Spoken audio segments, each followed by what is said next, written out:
नमस्कार दोस्तों, आप देख रहे हैं हमारा मेट्रो लाइव और मैं हूँ आपका दोस्त लाल बिहारी।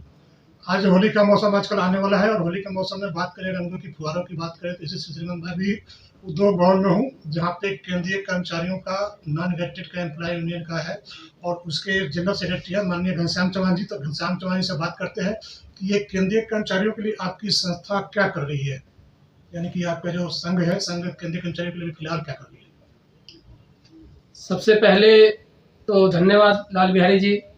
मैं Ghanshyam Chauhan, general secretary, central secretariat non vested employees union, जो पिछले 72 वर्षों से कर्मचारियों की मांगें उठाती रही है, उनके लिए संघर्ष करती रही है। सबसे पहले मैं यूनियन की तरफ से पूरे देशवासियों को होली मिलन की बहुत बहुत बधाई देता हूँ, शुभकामनाएं देता हूँ। बेहतर स्वास्थ्य की, बेहतर भविष्य की शुभकामनाएं यूनियन की तरफ से आप सब देशवासियों को। दूसरी बात आपने कही कि हमारी आजकल मुख्य डिमांडें क्या हैं, तो साथियों मैं आपको बताना चाहता हूं कि मांगे तो हमारी हमेशा से रहती हैं। आजकल जो मुख्य मांगे एक हमारी हैं कि हमारा जो MTS है, मल्टी टास्क सर्विस, जो पहले ग्रुप डी कहलाता था, केंद्रीय सचिवालय में उनकी प्रमोशंस नहीं हो रही है और बगैर प्रमोशंस के 30-30 साल की सर्विस, 35-35 साल की सर्विस के बाद बगैर वो नेक्स्ट प्रमोशन लिए रिटायर कर रहे हैं। तो इसके बारे में थोड़ा संक्षिप्त में बताइए कि प्रावधान क्या है, कि उसको क्यों लागू नहीं हो रहा है या दिक्कतें क्या आ रही है। सरकार ने 85% पोस्टें अबॉलिश कर दी हैं LDC की। LDC की भर्ती नहीं है और ग्रुप डी से जो बनते हैं प्रमोटिव LDC बनते हैं, LDC बनते हैं। समस्या ये है, मुख्य समस्या ये है। इसमें अभी क्या पोजीशन क्या है, स्थिति क्या है। पोजीशन इस समय ये है कि 25% जो कोटा है, जो नए MTS आते हैं, तो 25% डिपार्टमेंट, 15% डिपार्टमेंटल और 10% सीनियरिटी कोटे से LDC बन पा रहे हैं, जो कि लगभग ऊंट के मुंह में जीरा है। हमारी सरकार से डिमांड इस संबंध में ये है कि आप जो भी एलिजिबल कैंडिडेट है ग्रुप डी के, जो कंडीशन फुलफिल करते हैं नेक्स्ट प्रमोशन के लिए, जिनकी 5 साल की अप्रूव सर्विस हो गई है, जो 10वीं पास है, उनको इन सिटू एक इंक्रीमेंट देकर नेक्स्ट प्रमोशन दे दी जाए, ताकि सेक्रेटरीट में जो कर्मचारी काम कर रहा है MTS, जो 30-30 साल से भारत सरकार की सेवा कर रहा है, चाहे वो कृषि मंत्रालय में हो, चाहे वो उद्योग मंत्रालय में हो, चाहे वो मिनिस्ट्री ऑफ एनवायरमेंट फॉरेस्ट में हो, चाहे वो PM ऑफिस में हो, चाहे वो शास्त्री भवन में हो, सरकार के किसी भी मंत्रालय या विभागों में उनको ये सुविधा देनी चाहिए। अगली आपकी भावी योजनाएं क्या है। भावी हमारी डिमांड ये है कि एक और हमारी मुख्य डिमांड है कि हमारे असिस्टेंट सेक्शन ऑफिसर्स की जो एडहॉक चल रहे हैं पिछले 8-10 साल से, उनकी सिलेक्ट लिस्ट जारी नहीं हो रही है ड्यू टू कोर्ट केस, जिसमें हमारा सरकार को ये कहना है तो कोर्ट केस में सरकार क्या करेगी, आप बताइए। हमारा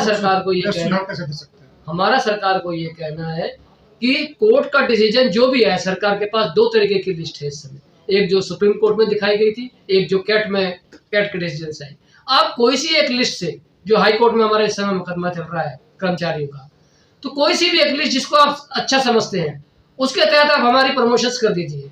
जो सब्जेक्टिव आउटकम आएगा उसको बाद में आप एग्जीक्यूट कर लीजिए, क्योंकि हमारे करीब 2000 लोग बगैर प्रमोशन लिए विभाग से रिटायर, सेवानिवृत्त हो गए, और करीब अगर 2-3 साल और प्रमोशन नहीं हुई तो हमारे 2-3 हजार लोग और रिटायर कर जाएंगे, लाभान्वित होंगे। इसका मतलब लाभान्वित नहीं होंगे। तो हमारा सरकार से ये कहना है, जैसे सरकार पहले भी ऐसे करती आई है, कि कोर्ट का डिसीजन जो होगा वो बाद में एग्जीक्यूट हो जाएगा। फिलहाल जो इंजेक्शन देना है, फिलहाल जो सुविधा देनी है, सरकार चाहे तो उस लिस्ट से अनुसार दे सकती है। एक डिमांड और है, 2 डिमांड हमारी है। जो हमारे केंद्रीय कर्मचारी कोरोना काल में जिनकी डेथ हुई, उनको आर्थिक मुआवजा की बात, उनकी आर्थिक मुआवजा हमने 1 करोड़ की मांग की थी। इस समय DOPT के सरकार से हमारी तरफ चिट्ठी भी आई थी यूनियन को, इस पर कार्रवाई की जा रही है, लेकिन अभी तक ना तो किसी को कंपनसेट अपॉइंटमेंट मिला है और ना ही 1 करोड़ हमने मुआवजे की मांग की थी वो फुलफिल हुई है। तो इस पे आपने फिर इसको पत्राचार के माध्यम से फिर ये बात नहीं उठाई कि इस पे क्या, हमने फिर रिमाइंडर दिया है और सरकार से गुजारिश की है कि हमसे बात करें और इस संबंध में कोई फैसला जल्द। हमारी और है, मैं आपसे कहना चाहूंगा, वो ज्वलंत है, हमसे नहीं, जनता से एक और मैं सरकार से रिक्वेस्ट करना चाहूंगा कि वर्तमान समय में सरकार ने, राजस्थान सरकार ने 2004 1 जनवरी से पेंशन लागू की थी, न्यू पेंशन स्कीम जिसको कहते हैं, और उसके बाद के डेट के कर्मचारियों पर लागू हुई। उनको ओल्ड पेंशन स्कीम का सुविधा राजस्थान सरकार देती है, पश्चिम बंगाल सरकार पहले से ही वो देती आ रही है। अभी यूपी के इलेक्शन हुए, उसमें भी कई दलों ने कहा कि अगर हम आए तो हम ये पुरानी पेंशन योजना लागू करेंगे। छत्तीसगढ़ भी सरकार ये करने जा रही है, ऐसी संभावना है। और जो ये झारखंड की सरकार है, उसने भी कुछ ऐसा नोटिफिकेशन निकाला है। आप चाहते हैं कि ये केंद्र सरकार भी ये जो है हम पेंशन स्कीम लागू जी, हमारी ये रिक्वेस्ट है सरकार से, हमारी ये प्रार्थना है, क्योंकि हम केंद्रीय कर्मचारी हैं, हम सरकार के लिए पॉलिसी बनाते हैं, पॉलिसी को मॉनिटरिंग करते हैं और 24 घंटे हम सरकार को आगे, देश को आगे बढ़ाने के लिए अपना तन मन धन से सेवा देते हैं। तो हमारी ये सरकार से हम्बल रिक्वेस्ट है कि हमारे यहाँ भी तुरंत पुरानी पेंशन योजना लागू की जाए। सरकार कर्मचारियों का अभिभावक होती है, तो ये अभिभावक का भी दायित्व तो बनता है कि अपने संतान को या अपने अधीनस्थ को कुछ समस्याएं हैं तो समस्याएं को ध्यान दे। और आशा करता हूं कि आपकी ये बात अगर जायज लगती है सरकार को, तो सरकार इस पर बहुत जल्द ध्यान देगी। होली के सभी त्योहार की सभी दर्शकों को मेरी तरफ से बहुत बहुत शुभकामनाएं। आप स्वस्थ में हो, आप धनवान हो, आप खुश हो, संपत्तिवान हो, हर तरीके की सुख शांति आपके परिवार को और आपको मिले, यही मेरी शुभकामना है। हमारी central secretariat non vested employees union की तरफ से नमस्कार। बहुत बहुत धन्यवाद आपका, आपने समय दिया। मैं हमारा मेट्रो लाइव के लिए दिल्ली से लाल बिहारी।